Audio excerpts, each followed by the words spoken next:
Defence phase 7 में तेज़ रफ्तार गाड़ियों के तसादुम के नतीजे में 6 अफराद जहाँ बहक हो गए थे। तमाम अफराद को तिब्बी इमदाद के लिए उसी वक्त अस्पताल मुंतकिल कर दिया गया था, ताहम वो बच न सके। हादसा ड्राइवर की तेज़ रफ्तारी, गफलत और जिग जैग के बायस पेश आया था। पुलिस ने हादसे के बायस बनने वाली गाड़ी को, ना सिर्फ गाड़ी को बल्कि उस बच्चे को मौके पर तहवील में भी ले लिया था।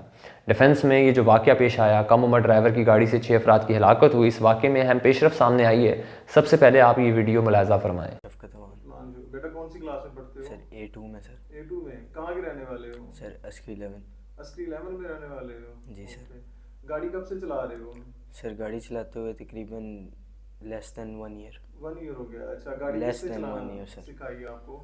सर मैंने अपने कज़न्स के साथ ही ऐसे हम लोग जाते थे तो उन्होंने ही थोड़ी थोड़ी सिखा दी सर। उन्होंने सिखाई? जी तो सर। कभी मम्मी पापा ने मना नहीं किया आपको कि गाड़ी आप ना चलाएं या ना लेके जाएं? जी सर, बहुत मना करते हैं हम सर। अच्छा, तो कल रात कहाँ से आ रहे थे आप? सर कल रात हम लोग फेज 7 मैकडॉनल्ड्स जा रहे हैं सर। अच्छा, मैकडॉनल्ड ये जो पास ही है? जी सर। ओके, तो ये क्या कहते हैं, कितने बहन भाई हैं आपके? सर हम 3 बहन भाई। 3 बहन भाई हैं। आपका स्कूल ये लर्निंग अलायंस है? जी सर। ओके, तो गाड़ी क्या वजह बनी, कैसे एक्सीडेंट हुआ? सर वजह इस तरह बनी कि हम लोग जा रहे थे और एट अराउंड 100 और 107 या 110 की स्पीड पे, वाज अराउंड दैट। और हम लोग जैसे ही हमने बैरियर क्रॉस करने की कोशिश की तो सामने एकदम से अल्लाह की तरफ से एक गाड़ी आ गई फ्रॉम द राइट साइड। और राइट साइड से गाड़ी आई है और वो बिल्कुल ही, I think it was like 10 या 20 की स्पीड पे होगी और वो बिल्कुल ही डेड स्लो हो गई थी।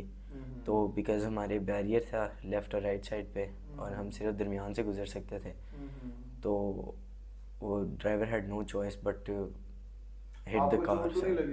सर मुझे चोटें लगी थी सर बहुत ज़्यादा। अच्छा, तो आप तो गाड़ी में उस वक्त अकेले थे? नहीं सर, मैं अकेला नहीं था, मेरे साथ 3-4 लोग थे। अच्छा, आप साथ जी आपके दोस्त थे? सर। जी सर, हम लोग मैकडॉनल्ड्स खाना खाने जा रहे थे सर। तो मना नहीं किया था जब गाड़ी घर से लेके निकले आप? जी सर, बाबा ने कहा था कि नहीं जाना और इस तरह ड्राइवर के साथ, पर उन्होंने फिर मैंने ज़िद की सर और फिर मैं इस तरह आया। ओके, ज़िद की बाइस पे ही बाबा ने जान दिया, वरना वो नहीं जाने दे रहे थे।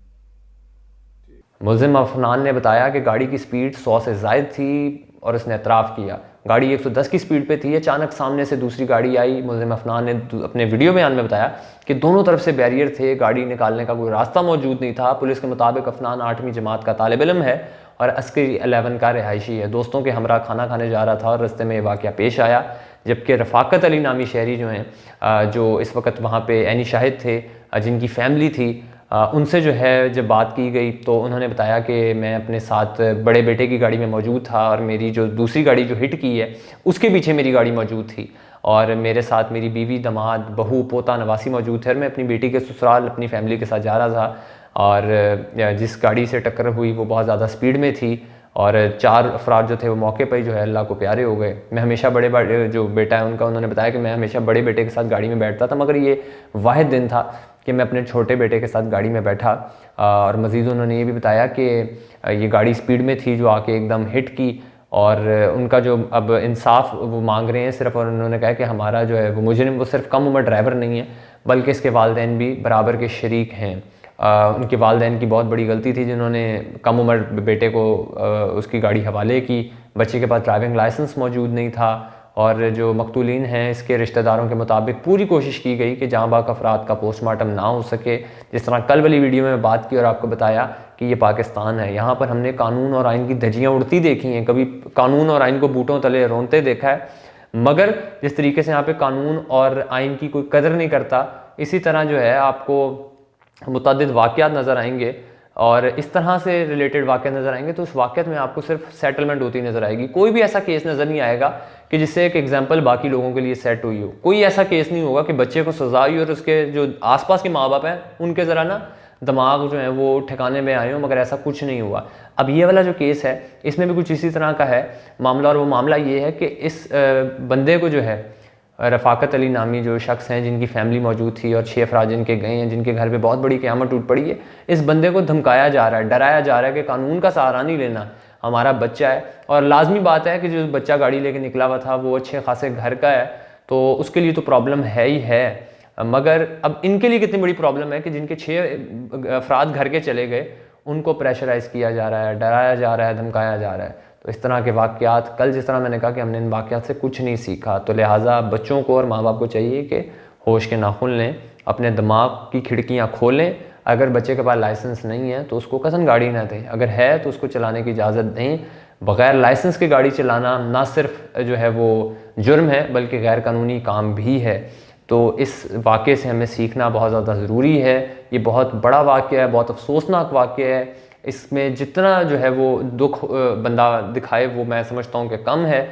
इस ख़ानदान के लिए, जो ख़ानदान 6 अफराद जिसके गए हैं, इनके लिए दुआ की जा सकती है, मगर दुआ पाकिस्तान के लिए भी करें कि अल्लाह ताला इस मुल्क में कानून नाफिज करने वाले इदारों को और जिन लोगों का ये काम है इन केसेस को गो थ्रू होना, उनको सही तरीके से जो है वो इससे डील करने की तौफीक भी अता फरमाए।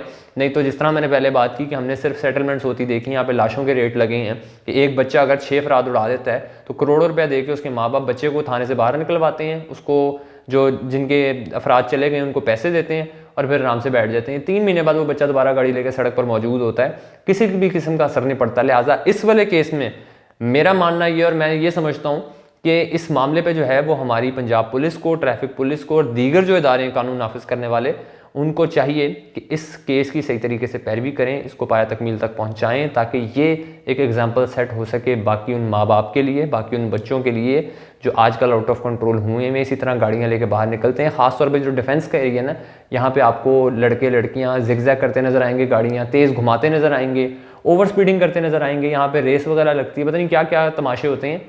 लेकिन ज़रूरी बात यह है कि 100 की स्पीड जो है उसकी लिमिट रिंग रोड पर है, और ये शहजादे जो हैं वो 110 की स्पीड पे जो है वो फेज़ 7 में गाड़ी चला रहे थे, जो एक रेजिडेंशियल एरिया तो बन ही रहा है मगर साथ एक कमर्शियल एरिया भी है। तो ये बच्चा जो है 110 की स्पीड पे गाड़ी चला रहा था, और आप सिर्फ अंदाज़ा लगाएं कि जो 110 की स्पीड पे गाड़ी दूसरी गाड़ी से टकराई होगी जिसकी स्पीड 30, 40 या 50-60 होगी, तो उस गाड़ी का क्या हशर हुआ होगा। वो फुटेजेस हमने देखी जो दिल दहला देने वाली हैं, दिल खून के आंसू होता है उस तरह की वीडियोस देखकर, उस तरह की तस्वीरें देखकर।